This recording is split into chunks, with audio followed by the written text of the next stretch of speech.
إرجع قبابدو السلام عليكم ورحمة الله وبركاته.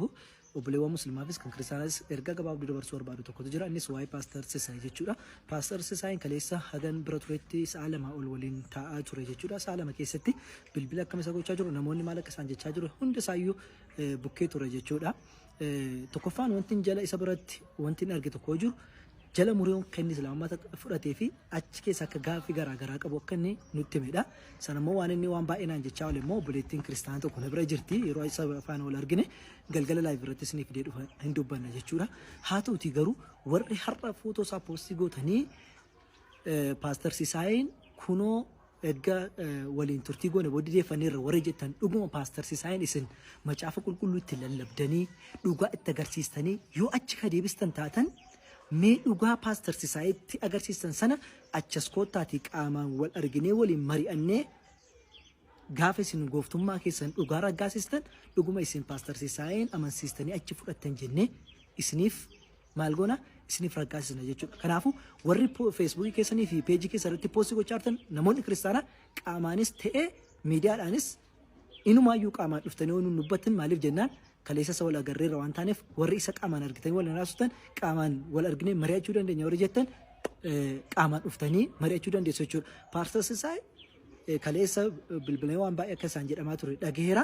Haa ta'utii garuu ammoo innis taanaa dhuguma yoo achi deebi'eeratee innis akkuma walii beellamaa ture isiniin fidee dhufe akka isin na amansiistan isas gaafachaa isiniinis immoo dhugaa yoo isa amantaa kana macaafa qulqulluu irratti lallabdanii dhugaa isa jalaa dhokatti agarsiistan achi deebisan yoo taatan waliin dhufnee marannee qaama wal agarree haasa'uu dandeenya akkuma kaleessa isa waliin wal arginee haasofne isin waliin wal geenyee mari'achuu dandeenya seera qabeessaan isiniin jechuu barbaada. Kan kanarraa fi garuu waan tokko inshaallah laayif irratti dhufeen obboleeyyan kee muslima abbaan fedhe kafarees abbaan fedhe amane nuufiidhaa miti.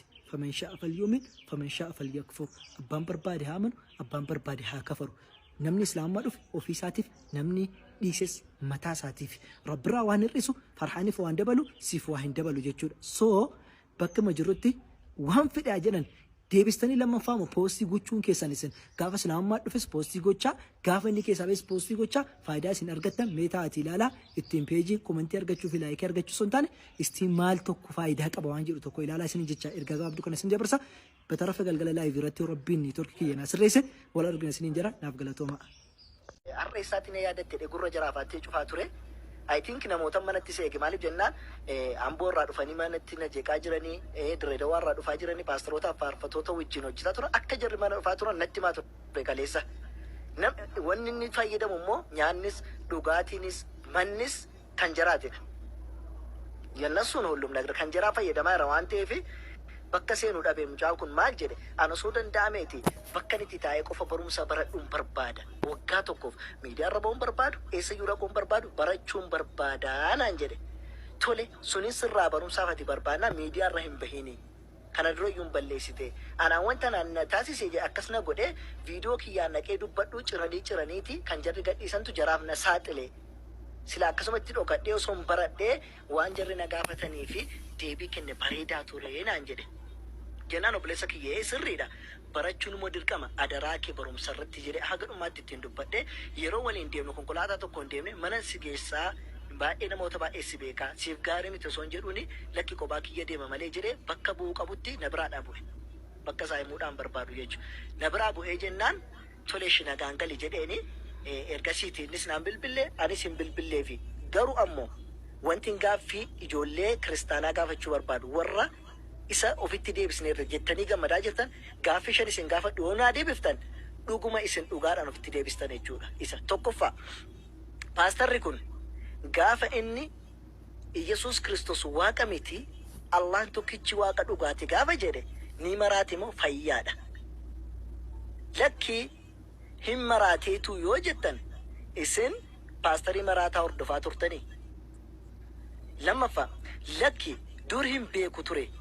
Har'a garuu bakka Iyesuus Kiristoos waaqayyoo ta'e itti agarsiisnee deebisnee jettan isin nama waan macaafa nama hin beekne nama waa'ee Iyesuus hin hubanne akkamitti madirakii irra baasistanii caffarsiisaa turtanii. Gaaffii lammaffaa isin wallaalaa hordofaa turtuedha. Abbumti sagal utaalaan faana utaaltu nama beekumsa qabna utaaltu hordoftu turtanii. Lakki immoo inni kanadhaa miti birriidhaan shawwadame yoo kan jettan taatan isin paastoroonni fi qeesonni gaafa birrii argitanii qullaa fiigdu jechuudha. Amantii keessan birriidhaan gurgurtu jechuudha. Amantii keenya birriidhaan gurgurtu ta'uu jettan isin silayyuu amantiin keessa dhugaan taaneef gurgurtu Rabbiin subhaanahu wa ta'ala amantii keessanii birriidhaan gurgurtu ni Rabbiin islaamummaa quraana keessa dubbate dhugaadha jechuudha. Arfaffaa lakki immoo dhugaa bareetu yoo jettan immoo dhugaa itti ni agarsiisne warri jettan namicha Sisaayin Fidaati paaster Sisaayin Fidaati isin warri immoo dhugaatti agarsiistan waliin koottaati bakka itti isin dhugaa isatti agarsiistanii inni immoo dhugaa sana fudhate bakka paabliikii takka walitti dhufnee jechuudha. Isa karaa nagaa isa karaa marii nurraayyuu nama mari'ata isa dullaa miti isa arrabaa miti. Paaster Sisaayin Fidaati isin warra amansiistan wajjin koottaati bakka itti isin Yesuus Kiristoos waaqayyootti agarsiistanii dura inni wallaallaan har'a immoo itti himtanii inni Yesuus waaqa ta'uu fudhate nutti agarsiisaati. Warroonni miidiyaa isin hordofan anallee dabalatee akka isa waan ifaan isin hordofnu kana nuu fidaa koottaa yoo gaaffii kana shanan deebistan malee isin otoo hamma feetan qullaa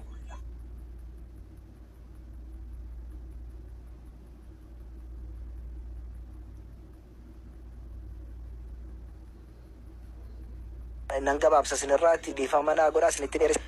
ኡስታዝ ፈርሃን ወንድም አለም ጥያቄዎቹን ብቻ ነገራቸው። ሪካርድ የሚያደርጉ ልጆች ስላሉ ጥያቄዎቹን ኮፒ ሊንክ አድርጉልኝ እህቶቼ ወንድሞቼ፣ ይቺን አካውንት እንትን እንዳይሏት እና በኦሮምኛ የሰራኸውን ዲዩ ታደርገዋለሁ።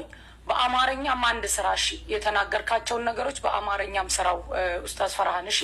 ምክንያቱም ሁሉም ሰው ማወቅ ስላለበት ማለት ነው። ልጁ በአደባባይ ነው የመሰከረው። ጀዛከላህ ኸይር። በአደባባይ ነው የተናገረው በሙሉ ስልካችን ላይ አለ።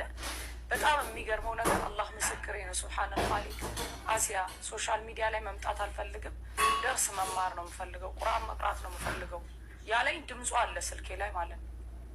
የተናገራቸው ንግግሮች ከባባር ንግግሮች ስልኬ ላይ አሉ።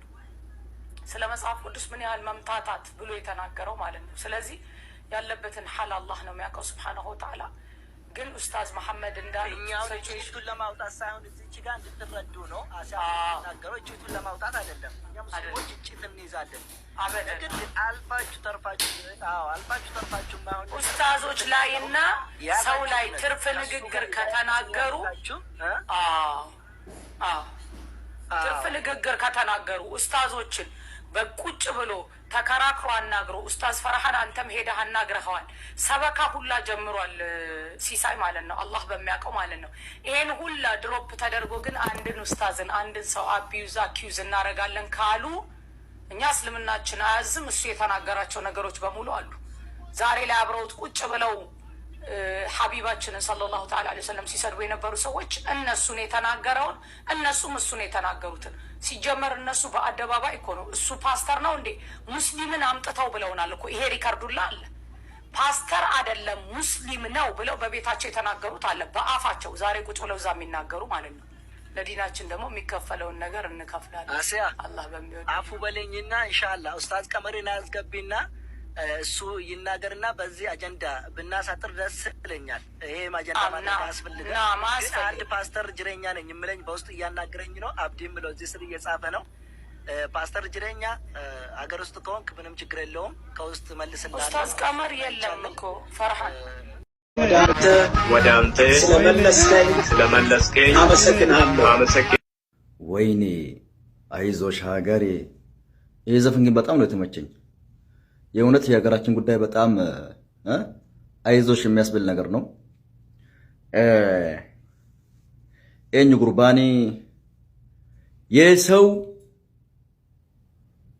አንድ ሰው አፋን ማሪፋቲ መታ አባ ከቴቹ ማልጀ ደመጀደኝ አልሙሂም ማልጀቹ በርባዴቲ ኢትዮጵያ ከሰቲ ነምኒዮ ጅሬኛ ከም በርባዱ ተይ ዋን ነምኒ ኢሰጅቡፍ ዋን ነምኒ ሰተከካቱ አርጋራ ነምኒ ni kafaras ni amanas maas ni tifakkaatu buleeso namni sin agartan kun dhugaa dubbatuudhaa fi akka amantii muslimaa dhugaa ta'e akka Yesuus Kiristoos garbicha rabbii ta'e amaneera dhibbatti garuu itti bilbilanii sodaachisanii jireenya barbaaddu jedhanii quraana keessatti rabbi subhaanahu wa ta'ala illaa man ukriha wa qalbuhu mutma'innun bil iimaan jechuutu jira.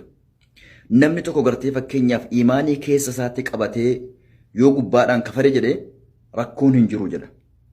Walaakin man sharaxa bilkufri sadrahu namni gartee qoma isaa kana bane kufriidhaa fi jedhee rabbiin qixaata gartee isa hordofu dubbata. Yookaan ni kakatee gurbaan kun akka inni gartee hin jiraanne wanni godhamee jira. Yookaan hummoo gartee nu gowwomsuudhaaf waan kana godhe ta'a. An akkan taa'ee laafii sana hordofetti fuulli isaa kun sodaateeti malee sodaa wayii irratti haguugamee jira. Hin boohaara. Walitti guuraa maallaqa ammas baasaa biyya sana keessaa. Dhugaa sirbammaa wayini ayitoo shaagara jedhu suni sirriitti naa ta'e akka malee naa ta'e na. Maaliif namni amanee jiraachuu hin danda'u kafaree jiraachuu hin danda'u gartee namni tokko musliima irraa yoo ka'ee gartee kafaree sigalee musliimis hin dhiisanuu kiristaan irraa yoo ka'ee kafares namni dhiisu hin jiru jechuudha yoo ka'ee amanas namni dhiisu hin jiru maaliif dimokiraasii kana jedhamu hin jiru. Kanaafuu wayini ayitoo shaagaree rabbi subhaanahu wa ta'ala isaa deebisu karaa dhugaatti. Kanaaf hedduutu qalbiin jabe wallaahi lazim rabbi subhaanahu wa ta'ala hunda keenya rabbi haa qajeelchuuti.